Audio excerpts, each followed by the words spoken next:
Hi guys, welcome to Hack One. So this is the part 2 of hacking the administrator or user account at Windows 7 or any operating system. So I have a Windows 7 Ultimate at my Oracle VirtualBox here. So this is my Windows 7.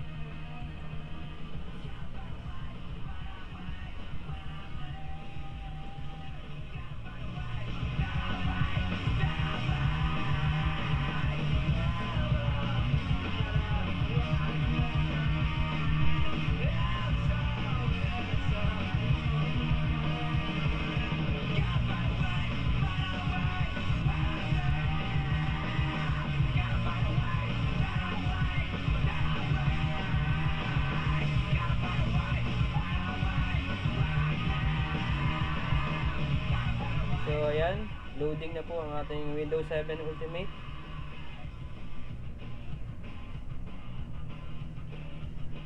So this is the HR Supervisor account. So ito yung i-hack nating account, yung password niya. So try natin kung may password si supervisor.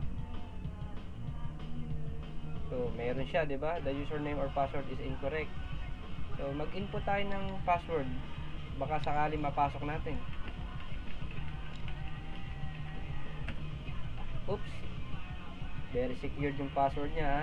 Yun ang akala niya. So try another. Ayaw pa rin. So gagawin lang natin, just click switch user. So this is your own account or other account. Just click this account.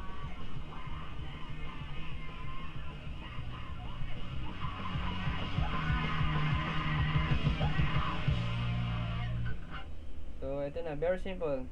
So yung part 1 ng hacking user account is we use control user password too.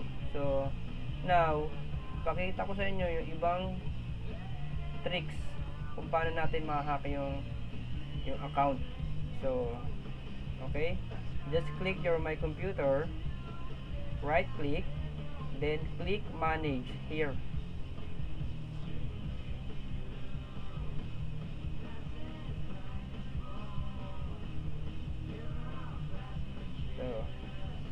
So we are here at the computer management desktop.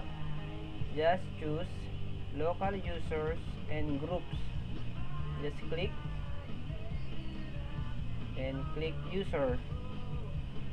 So here is the guest user, the supervisor account. So at the right side, just click more action here.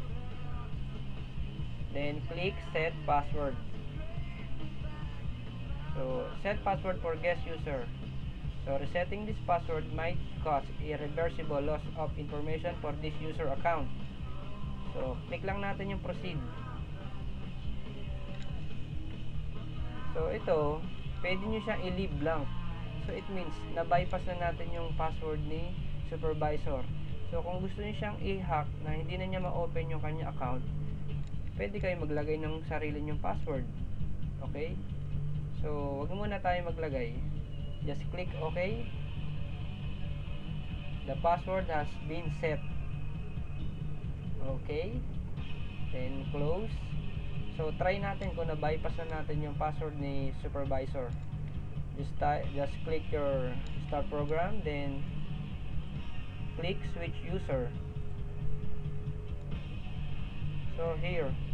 HR supervisor account. So try natin kung may password pa siya.